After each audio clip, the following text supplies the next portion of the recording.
নামাজ না পড়ে ঘুমায় যারা, এরা তো মাওলার দুশমন, এরা তো রসুলের দুশমন, এরা তো ইসলামের দুশমন।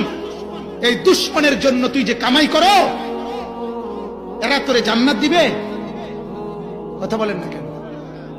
হাদিসে আছে আল্লাহর নবী সাল্লাল্লাহু আলাইহি সাল্লাম নিজে ফজরের নামাজের ওয়াক্তে, আমি নিজে পড়ছি তাফসীরে, আম্মাজান ফাতেমা নিজের মেয়ে ফাতেমার ঘরে ফজরের ওয়াক্তে গিয়া দরজার কড়া নাড়তেন আর বলতেন, ফাতেমা কুমি লিসসালাহ, ফাতেমা ওঠ মা, ওঠ, ফজরের নামাজের জন্য ওঠো মা, নামাজের জন্য দাঁড়াও মা, আনকিজি নাফসাকি মিনান নার।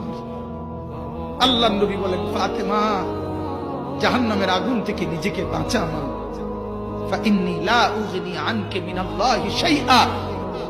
নবী বলছে, মিয়া ফাতেমা হাসরের